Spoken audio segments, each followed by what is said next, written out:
Estamos aqui para dar voz ao povo, em defesa dos cidadãos, pela dignidade humana. Todos temos deveres, mas também todos temos direitos. Será que existe justiça? Isto é o povo a falar.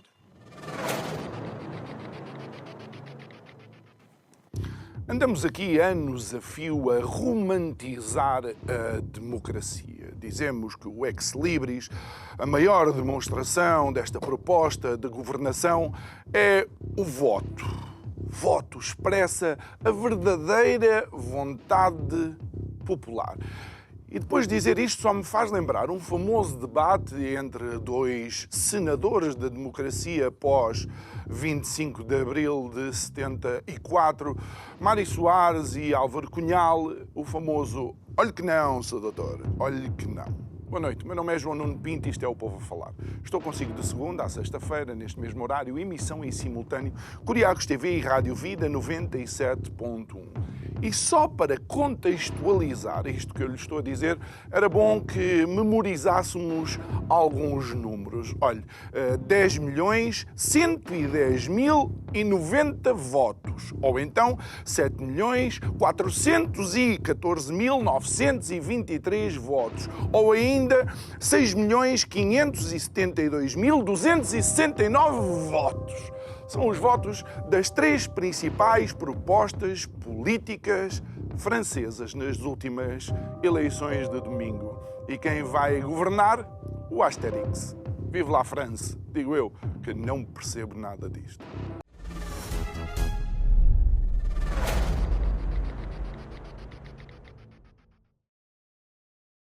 E como já deve ter entendido, de volta ao nosso estúdio, nós vamos analisar o resultado das eleições francesas e não só, também, obviamente, esta salganhada de votos e quem é que, na realidade, vai governar ou não. São meus convidados de hoje o professor da Lusófona e investigador do ISCTE, Ricardo Marchi.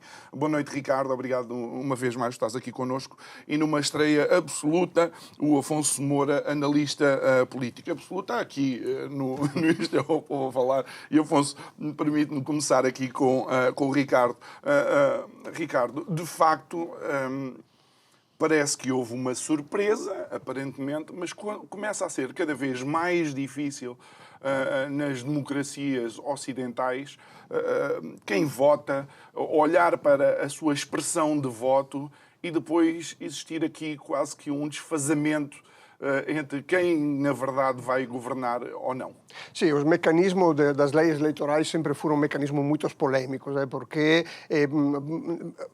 bloqueavam muitas vezes o desenvolvimento do sistema político, até que os atores políticos fundamentais eram sempre os mesmos, como no caso português, PS e PSD. Apesar de tudo, sabia-se que havia esta rotação entre os dois partidos maiores e, portanto, apesar da imperfeição do sistema eleitoral, não se criavam muitos problemas. Mas no momento, principalmente a partir do século XXI, em que novos atores políticos, tanto a esquerda como a direita, tentam de entrar no sistema, de desarticular a relação de força clássica e aceder ao poder, a imperfeição dos sistemas eleitorais torna-se cada vez mais relevante e, principalmente, torna-se um objeto de insatisfação do povo, que vota em uma outra direção, mas não consegue ver depois a situação política mudar de forma acelerada como eles desejavam, exatamente porque os sistemas políticos eleitorais são pensados pelas elites políticas incumbentes para bloquear o sistema, fundamentalmente. E a verdade é que em França, e este sistema francês foi pensado depois da Segunda Guerra Mundial, ou já na parte final da Segunda Guerra Mundial, creio eu,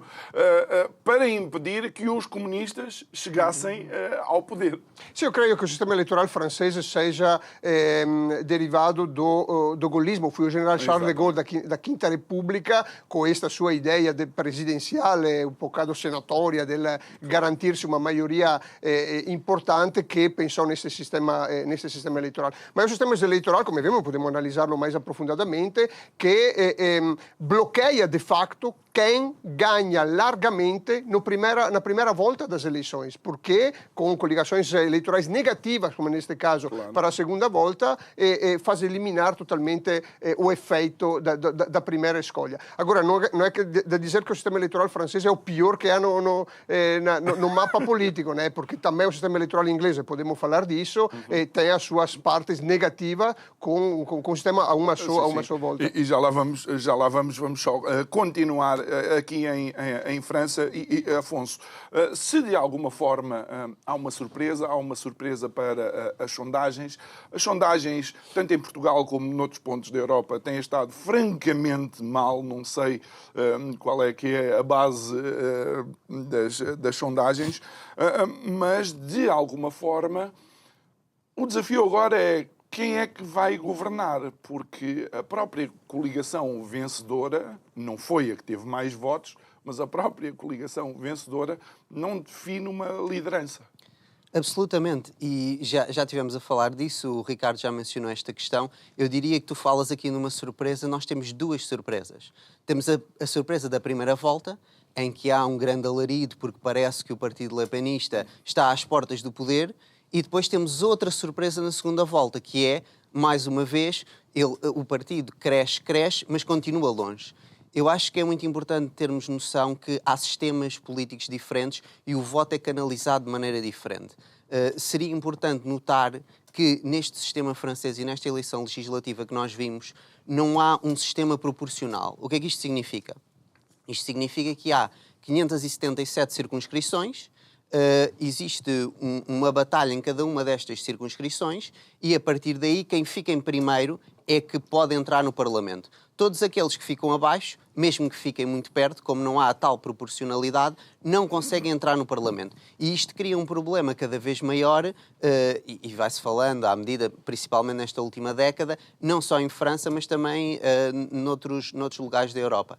Temos a questão do Reino Unido, também há um sistema semelhante, ou seja, no Reino Unido temos 650 circunscrições, mais ainda do que aquelas que existem em França, e quem passa a primeira volta, que é só uma volta, na Grã-Bretanha, é quem consegue depois chegar no Parlamento. Todos os votos abaixo não são contabilizados e no caso francês, como no caso britânico, isto começa a criar cada vez mais problemas, porque o povo sente que não há uma representatividade que deveria existir. Ou seja, eu estou a votar nestas pessoas, mas depois o meu voto naquela determinada circunscrição cria bastantes problemas. Vou dar um exemplo muito simples.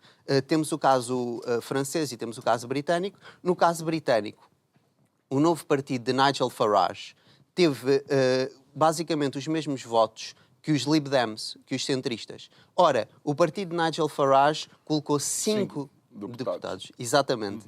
E o partido dos centristas colocou acima de 70. Isto porquê? Porque os votos dos centristas são na mesma circunscrição, logo conseguem estar em primeiro e conseguem eleger os deputados.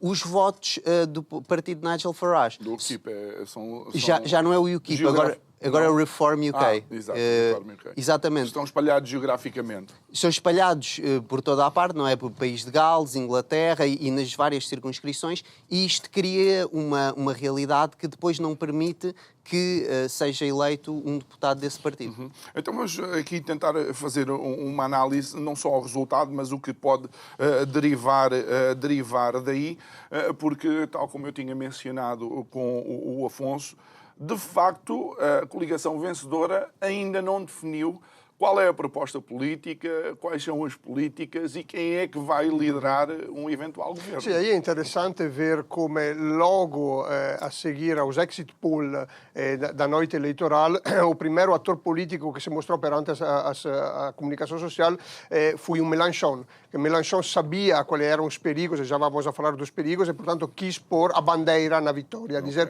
fomos nós desta coligação esquerda radical que ganhou, portanto somos nós que temos temos a ceder ao poder, temos que ocupar o governo da nação. E por quê? Porque ele sabe que, conhecendo bem a figura política de Macron, que os objetivos de Macron é aquele de desarticular o bloco de esquerda radical, como tentar desarticular o bloco de direita radical e tentar de reaproximar dentro de um governo de unidade nacional os centristas, ou seja, tentar de convencer os golistas, principalmente, que não aceitaram a aliança de Ciotti com Marine Le Pen, e os verdes e os socialistas, de abandonar as alas mais radicais e confluir para o bem da nação num governo centrista, okay? Um governo de salvação nacional. É possivelmente aquilo que o Macron irá tentar fazer. Nós vimos já que em 24 horas o Macron pediu ao atual primeiro-ministro Attal de permanecer no cargo, né, com a desculpa que ia haver as Olimpíadas e, portanto, é preciso ter um governo estável e não grandes turbulências na vida política, mas possivelmente o objetivo é aquilo de falar o mais possível nos bastidores com estas forças moderadas, entre as aspas, para fazer um governo de unidade nacional. Esta, na minha perspectiva, é muito problemática. É uma fórmula que se vê em muitos países. Nós, na Itália, temos chamados governos técnicos, né? Sai sempre o técnico chamado das estrelas para resolver as questões internas. Mas é um problema por quê? Porque piora ainda mais a percepção de larga faixa de eleitorado sobre o funcionamento da democracia, sobre o funcionamento das instituições. A ideia é, apesar de todos os sinais que estamos a mandar dentro das regras democráticas ao sistema democrático, há uma elite tecnocrática, fundamentalmente, de eleitos não pelo povo, mas de iluminados, que controla a situação e frustra cada vez mais as nossas vontades. Portanto, é sempre um jogo muito perigoso que pode desgastar cada vez mais as instituições. Afonso, quando olhamos para esta jogada do Macron de pedir ao Attal para permanecer enquanto primeiro-ministro, o Attal imediatamente pediu a sua admissão, recordando que houve, ainda antes da primeira volta, a possibilidade de Emmanuel Macron utilizar alguns mecanismos constitucionais para, caso vencesse Le Pen, impedir ou bloquear que ela governasse. O que é que esperas que aconteça nos próximos tempos à França? É muito interessante esta questão de um bloqueio institucional caso Bardella tivesse chegado a primeiro-ministro. Nós temos que sempre ter em noção que, comparando com Portugal, o sistema francês é muito mais presidencialista. O que é que isto quer dizer? O presidente em França, ou mesmo com Itália, joga um papel muito mais determinante na política interna da nação. O nosso também.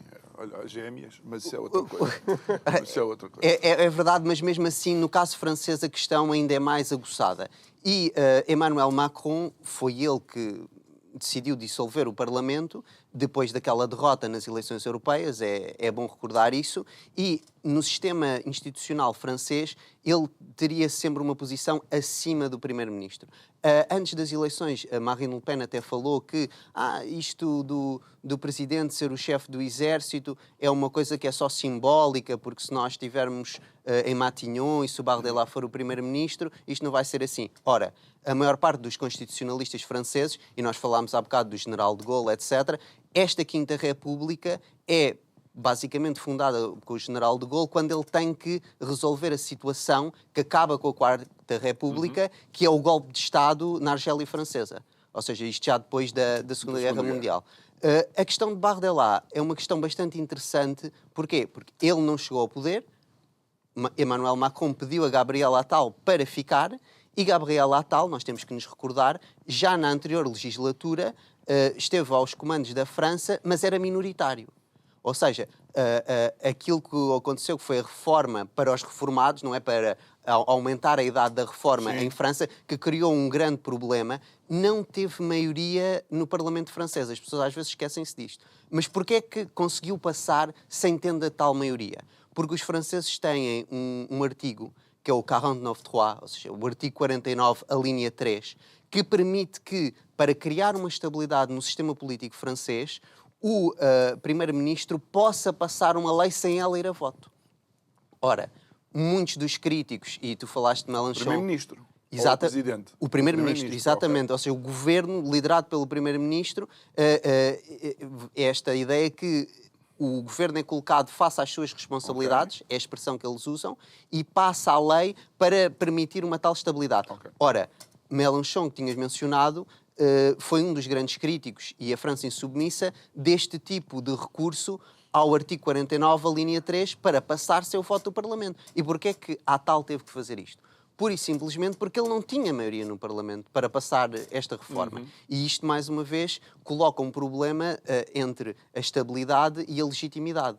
Ou seja, nós podemos achar que isto é bom para a estabilidade do sistema francês, porque há um governo minoritário que consegue continuar a criar legislação, mas ao mesmo tempo a legitimidade desse governo é enfraquecida, e nós vimos isso tanto nas eleições europeias como nestas últimas eleições legislativas. Os franceses puniram Gabriel Attal e Emmanuel Macron por causa deste tipo de maningâncias, digamos. Muito bem. E vamos àquilo que podem ter sido as famosas alavancas do voto. Assim que saem os números após o fecho, a contagem dos votos, aliás, há logo uma festa à esquerda porque conseguiram bloquear a extrema-direita. Eu recordo-me, tu mesmo aqui sentado, a dizeres que um dos fatores de crescimento da Marine Le Pen era, obviamente, a institucionalização do discurso dela e a abordagem para determinados problemas. Continua a fazer sentido chamar propostas políticas como a de Le Pen de extrema-direita? Sì, in geral, come sabes, eu non gosto muito deste rótulo de extrema-direita, por questões de ciência política que não entramos por aí. Eu costumo chamar estes partidos de direita radical, mas há cada vez maior dinâmica de ocupação por parte desses partidos tradicionais da direita radical da área da direita toda, ou seja, estão a desaparecer cada vez mais os concorrentes daquilo que antigamente era a direita mainstream, da direita moderada. Nas eleições inglesas tivemos isso, os conservadores caíram a pique, e estão a permitir a estas forças de ocupar este espaço todo, levando à frente a sua agenda, não só autonomamente, mas também com a ajuda exatamente destes atores. Eu lembro, por exemplo, que na própria França, de poucas semanas atrás, de poucos meses atrás, a aprovação da lei sobre imigração restritiva no Parlamento, proposta por Emmanuel Macron, com apoio também do Rassemblement Nacional. O Rassemblement Nacional, legitimamente, levantou a bandeira e disse: atenção, que o governo fez exatamente aquilo que nós propomos há muito tempo. O caminho certo é isto. A mesma coisa se passou na Holanda. Na Holanda, o partido tradicional da direita liberal que governa a Holanda, nas últimas eleições, tratou Geert Wilders, que até a altura era sempre considerado um demônio de excluir de qualquer gênero de diálogo, como um ator político legítimo e como um ator político que tem soluções para problemas reais holandeses. O eleitorado, o que fez nas eleições? Agradeceu à direita liberal, mas deu voto ao Geert Wilders, que neste momento ele pessoalmente não participa no governo, mas o governo é construído também à volta do seu partido. Portanto, há uma natural legitimação por parte do eleitorado, mas também por parte dos concorrentes destes novos partidos, e com a baixa capacidade de concorrência no espaço político de direita, há uma ocupação do espaço da direita por parte desses partidos, que também eles próprios estão a modificar o seu discurso, estão a ajustar o seu discurso ao alargamento do eleitorado. E não achas que em Portugal já assistimos a algo parecido com, por exemplo, as propostas para a imigração por parte do atual governo, liderado pelo PSD, que vai de encontro a algumas das propostas do Chega? Nós já tínhamos visto isso na campanha eleitoral. Se nós compararmos os programas da Iniciativa Liberal, do Partido Social Democrata, da Aliança Democrática e do Chega em matéria de imigração, são bastante convergentes. Ou seja, a ideia, a clandestinidade e a ilegalidade não pode ser permitida. Queremos uma imigração legal e uma imigração funcional às necessidades econômicas do país. Mas antes era um tema anátema. Não, antes era um tema de que não se falava. Eu lembro sempre na campanha eleitoral de 2019, quando André Ventura depois é eleito no Parlamento, não se falava do tema da imigração. Aliás, eu tive um colega, José Pedro Zucchet, que na altura escreveu um artigo para o Público a dizer: o grande ausente da campanha eleitoral de 2019 é o tema da imigração, e mesmo na academia fui atacado a dizer: isto é um maluco, está falando de uma coisa que não existe em Portugal. O maluco tinha razão, via antes do tempo, porque depois o tema da imigração tornou-se central na política portuguesa. Por quê? Porque, entretanto, já desde 2015, o Partido Socialista tinha posto em marcha uma série de políticas migratórias que tiveram resultados, depois impacto na sociedade, positivo ou negativo, depois podemos analisar isso, mas tiveram um impacto, estava a acontecer alguma coisa e muitos analistas, exatamente considerando o tema de imigração um tema tabu, faziam finta de nada, mantinham debaixo do tapete o tema. Isto é todo a favor dos únicos atores políticos que têm coragem de levantar esta bandeira, coragem ou que têm a percepção que é uma bandeira que funciona. Deixa-me colocar aqui para o... Queres completar aqui alguma coisa? O Ricardo estava a dizer isto e eu estava a ouvir, estava a pensar no governo da Dinamarca, ou seja, que o governo socialista durante muito tempo, e em França, por exemplo, havia uma brincadeira que a direita radical, os lepenistas em França diziam, bem, nós somos todos socialistas, mas não somos socialistas franceses, somos socialistas dinamarqueses. Porque um governo de centro-esquerda na Dinamarca tinha uma política migratória extremamente restritiva. E atenção, nós temos sempre que nos lembrar que, ao contrário da Noruega, que não está dentro das estruturas da União Europeia, a Dinamarca está dentro dessas estruturas. E aquela ideia que é sempre apontada, não, mas isto é impossível, isto não dá, apontava-se sempre à Dinamarca e vejam, a Dinamarca, com um governo de centro-esquerda, pode definitivamente criar barreiras a esta imigração descontrolada e a esta imigração ilegal. E veja-se em comparação com a vizinha Suécia o que aconteceu por não fazer nada relativamente a isso. Mas aí já teve que ser um governo liderado pela direita ou direita radical a tomar essas decisões. Eu queria colocar também aqui em cima da mesa uma outra questão que pode eventualmente ter penalizado Macron. Macron foi se não o único líder europeu a falar na possibilidade de colocar botas no terreno na Rússia, na possibilidade de bombardear alvos dentro de território russo.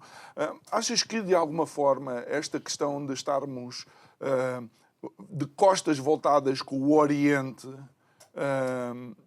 pode ter sido também colocado em cima da mesa para que de tanto voto tenha sido dado a Le Pen, e agora vai colocar os partidos de esquerda também num paradoxo, que se calhar vão ter que abordar a questão russa de forma diferente. Eu acho que é uma observação muito certeira, João. Se me permites, eu gostaria de dizer que a França, nós já falámos 2 vezes do General de Gaulle, tem uma tradição que é uma tradição ancorada no Ocidente, mas não é alinhada. O que é que isto quer dizer? É que o General de Gaulle sempre tentou ter uma política externa própria e depois, em parte, François Mitterrand também, até se fala no contexto francês muitas vezes do galo-mitterrandismo, que é uma política que é alinhada, mas é alinhada com interesses do Ocidente num cômpito geral. Não é alinhada com a política externa norte-americana. E aquilo que Macron disse, Macron é muito nuanceado sempre quando fala destas matérias, ele disse que não ia excluir os tais boots on the ground, não é? E não ia excluir soldados franceses. Porquê? Porque ele diz, se nós começamos a excluir, depois isto foi também exacerbado em parte, porque muita gente começou a dizer, ele disse que ia mandar, ele disse que ia fazer isto. Não, ele disse que para lidar com o Putin, ele achava que a melhor maneira era não excluir, porque se nós excluíssemos à partida, isto criaria logo um problema. E esta questão da política internacional a leste, estavas a mencionar a Rússia, mas nós podemos mencionar também aquilo que se passa na faixa de Gaza. De certeza que, a meu ver, Macron foi punido por isto nas eleições. Porque uma grande parte da sociedade francesa desta tradição gaulista sente-se de facto que a França está cada vez mais alinhada à política externa norte-americana. E isto não é algo de esquerda e direita, como tu mencionaste bem, isto é algo completamente transversal na sociedade francesa e nos partidos. Um dos ataques que se faz muito a Jean-Luc Mélenchon, que nós já mencionámos, é exatamente nesse ponto. Dizem que Jean-Luc Mélenchon é demasiado próximo de interesses russos. Ora, aquilo que Mélenchon faz é seguir uma tradição, que é uma tradição que remonta a 1789, à Revolução Francesa, e no século passado está muito ligada com o anticolonialismo. E a Rússia, hoje em dia já não é a União Soviética, mas na altura da União Soviética jogou um papel extremamente importante, nós sabemos, por exemplo, no caso de Angola, no contexto lusófono, para combater o colonialismo europeu. E Jean-Luc Mélenchon pertence a essa tradição e é isso que lhe apontam. Apontam-lhe o dedo e dizem, Jean-Luc Mélenchon, tu és demasiado próximo dos interesses de Moscovo. Tu és demasiado próximo também na questão no Levante dos interesses da Palestina. Ora, é muito interessante nós vermos que para Jean-Luc Mélenchon e para toda essa esquerda, agora, não vale a pena também dizermos que é toda a esquerda, porque como existem várias direitas, existem também várias esquerdas. Mas estas várias esquerdas juntaram-se numa proposta política e governativa. E a questão é qual dos sarcófagos é que vai... Qual das múmias vai sair do sarcófago, não é? É algo que ainda está em aberto.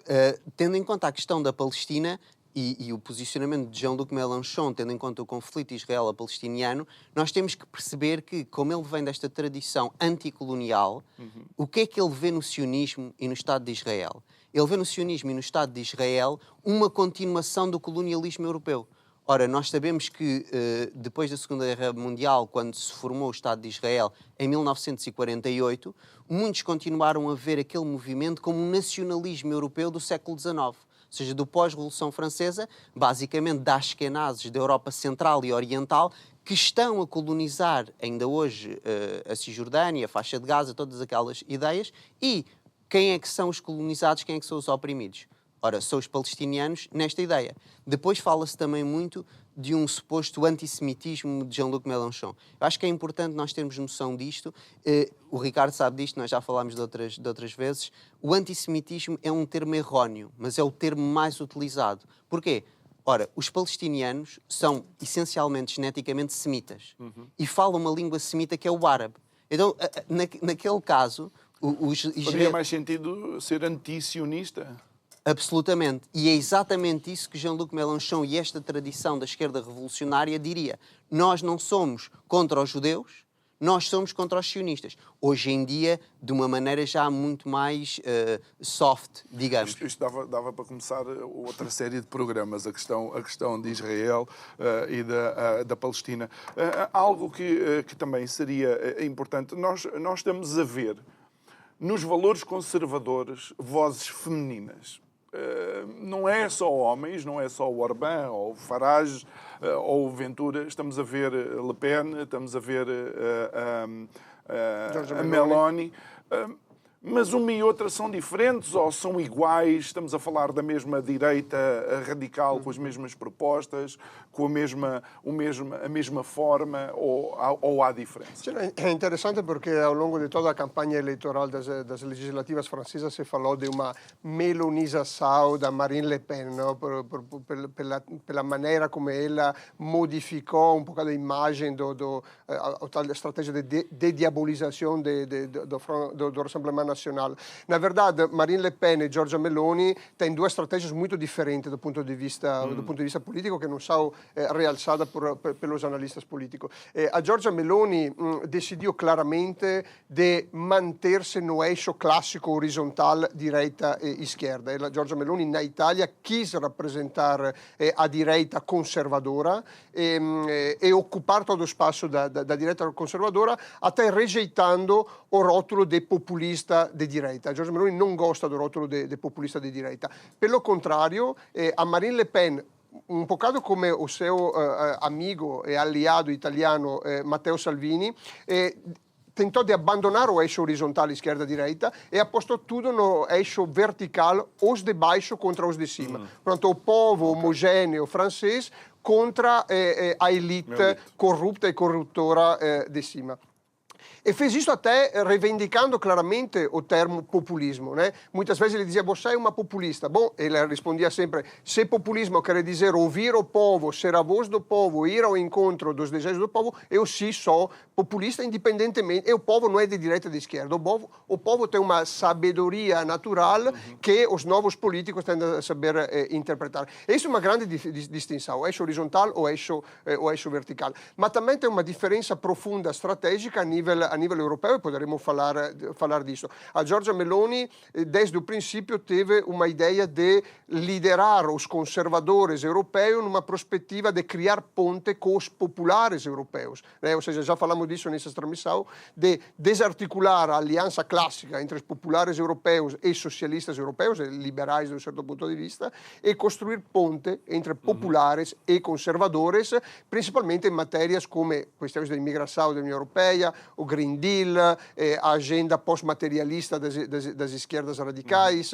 Pelo contrário, a Marine Le Pen continua a manter uma postura bastante confrontacional com Bruxelas, né? Com a liderança do Partido Popular Europeu. E vemos isso na reconfiguração dos grupos europeus depois das eleições. Já lá vamos falar um bocadinho. João, só se me permites, esta claro. questão que o Ricardo levantou é extremamente importante. Porque Marine Le Pen, aquilo que ela disse nestes últimos anos, é uma coisa muito simples.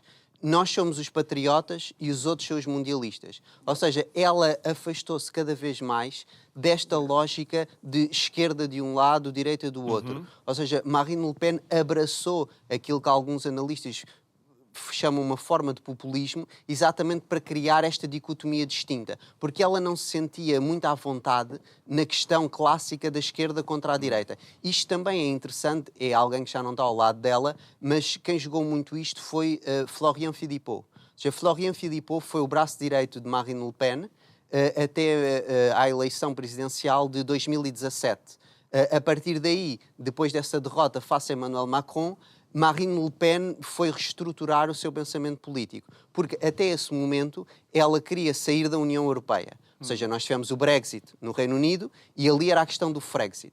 Ora, Florian Philippot quis continuar com essa linha do Frexit e Marine Le Pen e alguns outros conselheiros que ela tinha disseram-lhe, bem, nunca vamos conseguir crescer suficientemente disto porque os franceses não são os britânicos. Os franceses sentem-se mais apegados a esta lógica da União Europeia do que os britânicos. Os britânicos guardaram sempre a sua moeda, não é? Que ainda hoje usam. Os franceses não, adotaram o euro e tudo isto criou bastantes diferenças. Mas é interessante, estás a mencionar isso porque nós aqui conseguimos encontrar talvez um fio histórico.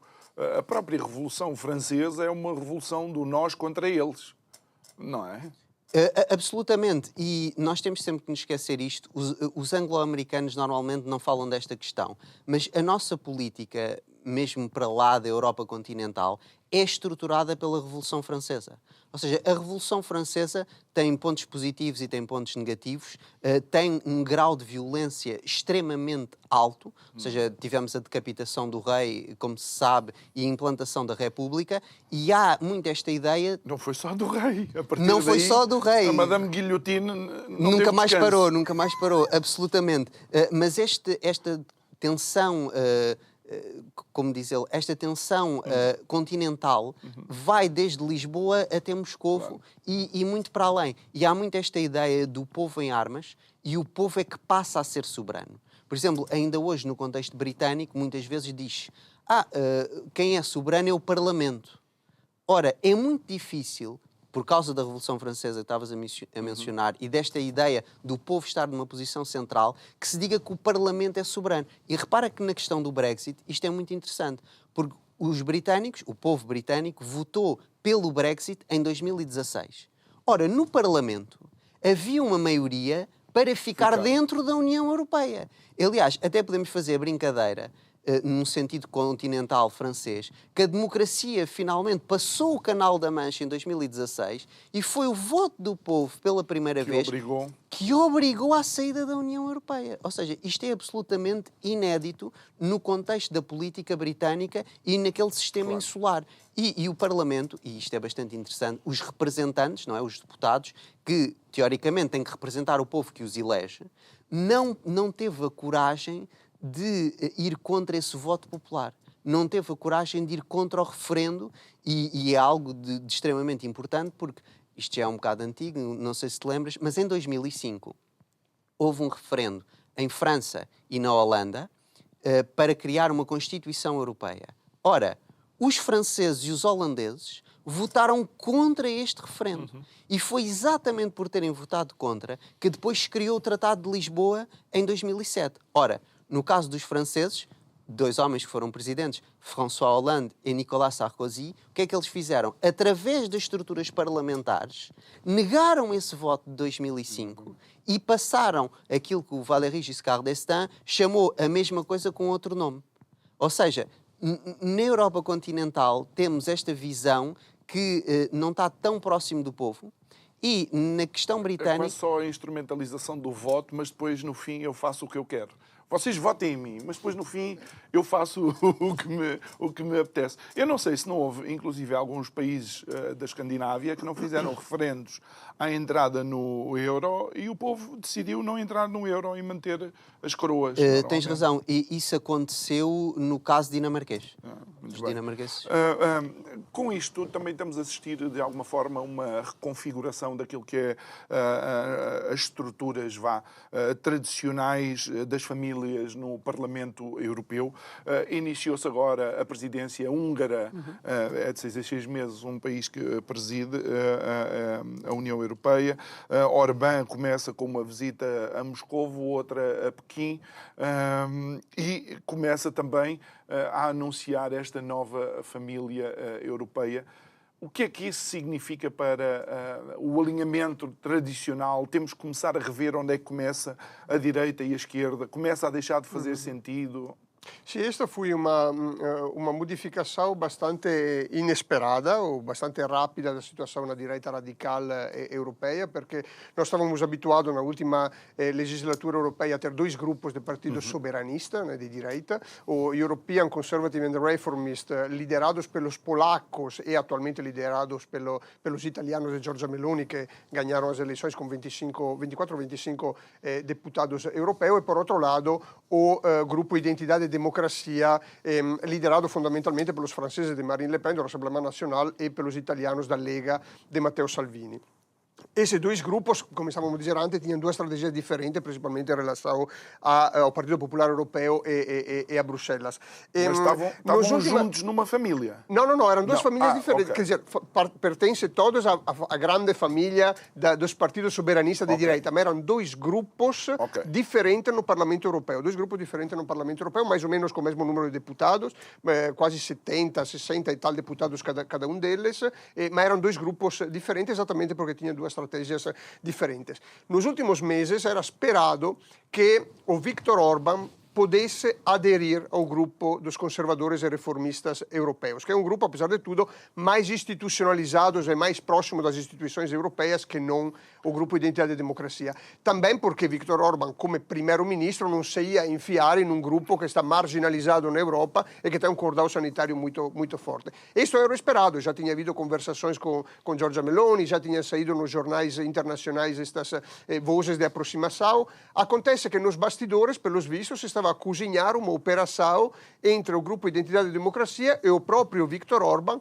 para lançar, em perspectiva do novo Parlamento Europeu, um novo grupo, desta vez numa iniciativa liderada pelo Viktor Orbán, que de repente lança este grupo os austríacos da FPÖ, que faziam já parte da Identidade e Democracia, e pelo partido ANO da República Tcheca, que fazia parte dos liberais, sai dos liberais e cria este novo grupo, e nos últimos dias todos os partidos do Identidade e Democracia, um após o outro, aderem a este novo grupo dos patriotas pela Europa. Começa o Chega, o português Chega, começa a dizer que está interessado em entrar, Matteo Salvini vem atrás, depois das eleições francesas a Marine Le Pen confirmou que entra no grupo, aliás o Bardella sarà o presidente do grupo, e pronto, agora temos esses dois grupos. Atenção, os patriotas pela Europa, neste momento, são o terceiro grupo por importância dentro do Parlamento Europeu. Roubaram uma peça importantíssima os conservadores e reformistas europeus, que é o partido Vox. Os espanhóis de Vox, que era uma peça importante dos conservadores, saem do ECR e se aproximam a Orbán. Teremo possivelmente o surgimento de um terceiro grupo nesta área soberanista de direita, liderado por Alternative für Deutschland, ou seja, pelos alemães, que foram expulsos do grupo Identidade e Democracia pela Le Pen devido a incompreensões, é considerado um partido ainda mais radical que não os outros. Pronto, as cartas estão a reorganizar na mesa. Certo é que as coisas mudam, porque se agora o protagonismo era dos conservadores e reformistas europeus, o protagonismo passará a ser dos patriotas pela Europa com uma viragem mais à direita, principalmente questões geopolíticas, portanto, de aproximação à Rússia de Putin, pelo menos de uma tentativa de diálogo, de resolução da crise russo-ucraniana, muito diferente daquela dos conservadores. Mas vocês não acham, e ainda antes de complementar só um sim ou não acham que nas últimas eleições europeias a questão da guerra na Ucrânia fez com que as pessoas votassem em partidos que pelo menos tivessem em contrapartida negociar ou falar com Moscou? Sim, nós temos, eu não conheço por menor as sondagens, mas há várias sondagens que surgem de vários países europeus onde se vê que o eleitorado, a população, é menos a favor da guerra que não as lideranças dos seus partidos. Ou seja, são poucos os europeus que querem morrer para Kiev, né? Isso é um facto. O segundo facto é que nas discussões que as elites europeias têm, vê-se perfeitamente que não há a consciência de estar a lidar com um império, com uma lógica imperial. A Rússia não é um Estado-nação, a Rússia é um império. E, independentemente de estar no Kremlin, o Putin, o Tsar ou os soviéticos, há uma cultura imperial exatamente, e age como império. E que o povo sente e abraça. E pelo contrário, os líderes europeus parecem que querem tratar da Rússia como se tratasse de um Estado-nação. Mas não é um império que quer chegar até Lisboa, conforme vão dizendo por aí à toa, não é?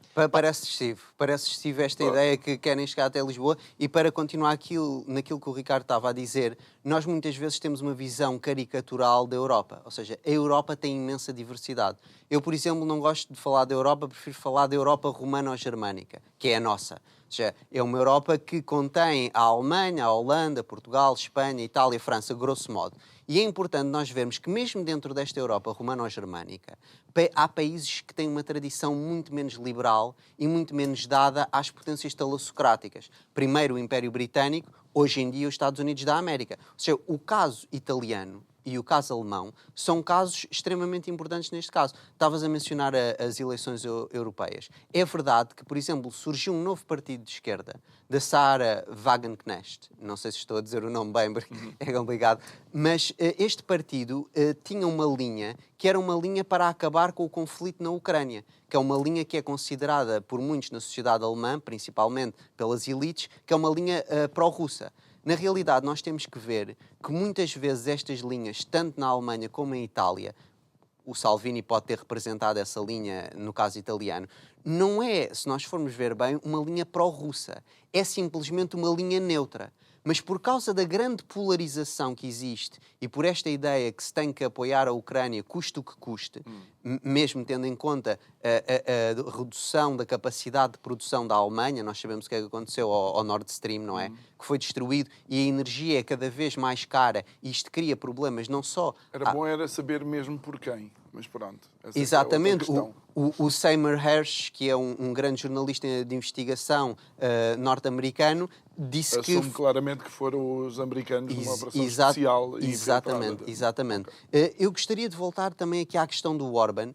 Eu acho que faz todo sentido nós conseguirmos perceber que Viktor Orbán, que está ao comando de um país que é um país basicamente com o mesmo tamanho de Portugal, com a mesma população, mas ele consegue meter a Hungria no topo da política internacional. Ou seja, ele foi visitar Zelensky a Kiev, depois partiu para Moscou para visitar Vladimir Putin, ou seja, as duas partes que estão neste conflito, para tentar criar algum tipo de concórdia. Sim, mas aquilo que tu ouves na comunicação social é imediatamente a demonização da visita a Moscovo ou a Pequim. Exatamente, e tem a ver com isto que eu disse anteriormente, ou seja, Orbán, que tenta seguir uma política mais neutra, é automaticamente taxado de putinista. Olha, deixa-me só colocar aqui uma coisa em cima da mesa.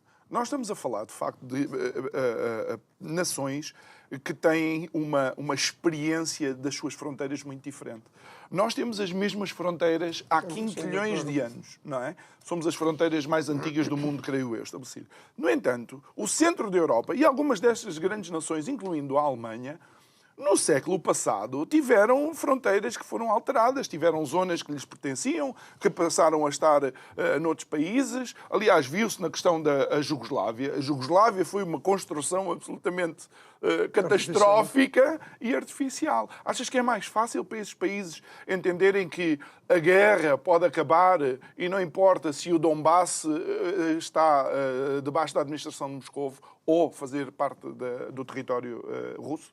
Sì, no, apesar de tudo, eu acho que geograficamente os países da Europa del Este têm uma sensibilidade muito maior em relação à fronteira com a Rússia, ou seja, percebe que não pode existir uma Europa em perenne e constante conflitto com a Rússia. Mas essa era uma lógica que antes da guerra russo-ucraniana era bastante transversal, tanto à direita como à esquerda europeia, ou seja, relações com Putin tinham governo de esquerda e governo de direita, porque sabiam que, do ponto de vista geopolítico, a Europa, no fundo, é um apêndice da Ásia, ou seja, o tema da Eurásia foi falado muito nas últimas décadas, exatamente porque depois do descongelamento devido à queda do comunismo, finalmente se voltou a falar daquela que era a teoria dos grandes passos de Carl Schmitt, da ideia que a Eurásia pode ser um player importante na geopolítica mundial perante a emergência da China, perante a emergência da Rússia,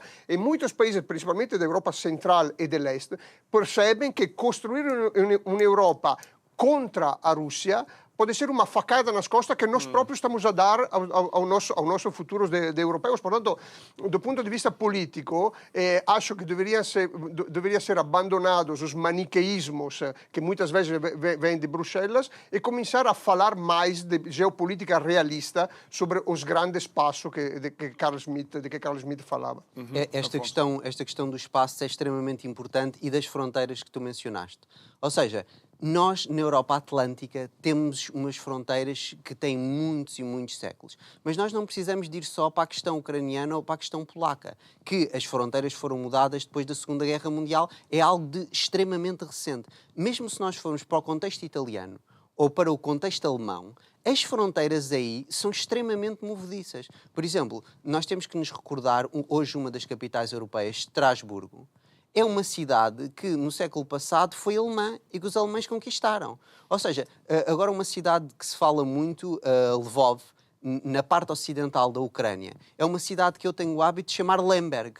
É com o nome alemão e em Itália chamam Leopold, ou seja, Leopold, exatamente. Ou seja, nós temos sempre que nos recordar que esta Europa, não só de leste, mas também a Europa Central, foi uma Europa em que as fronteiras mudaram sistematicamente. E isto cria uma agilidade extra para esses povos que estão habituados a que as fronteiras possam mudar desta maneira. E não achas que, nesse aspecto, não é de estranhar que tenha sido Boris Johnson a liderar paz não, a gente ajuda, quando começou o conflito?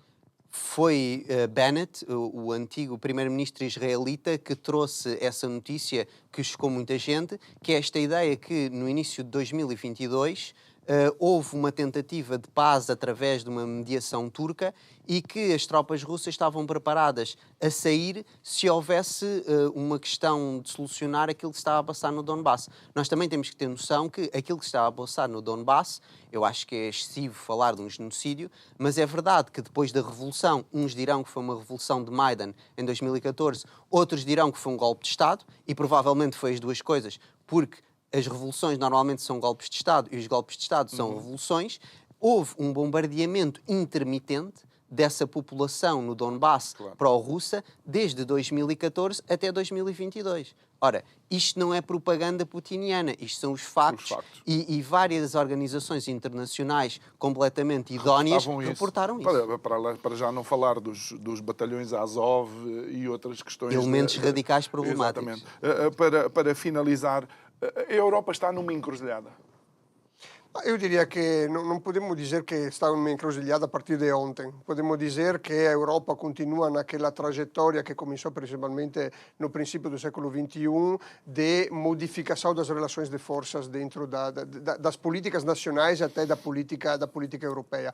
Parece que, viu-se muito nessas eleições francesas, que todas as vezes diz, bom, bloqueamos o Rassemblement Nacional, voltamos ao antigamente. Nunca se volta ao antigamente. As coisas estão a modificar-se muito na política europeia e, portanto, seguiremos a analisar este curso que irá modificar profundamente a realidade das políticas nacionais em Bruxelas também. E isto é um desafio para todos nós, eleitores, que temos de estar, de facto, atentos àquilo que é a democracia, para depois não usarem só o nosso voto e fazerem aquilo que lhes apetece. Afonso Moura, obrigado pela estreia, não é? Espero que tenhas Obrigado pelo convite. bem recebido. Ricardo, obrigado uma vez mais também pela tua participação. Já sabe, pode ver e rever estas conversas subscrevendo o canal do YouTube do Isto é o Povo a Falar. Vá lá, clique no sininho para receber a notificação sempre que fazemos o upload das novas entrevistas. Quero enviar um abraço muito especial também a todos os ouvintes da Rádio Vida em 97.1 que não nos veem, mas ouvem a nossa voz, e dizer que amanhã às 22 estamos de volta para mais um programa. O resto, boa noite, até amanhã e muito obrigado.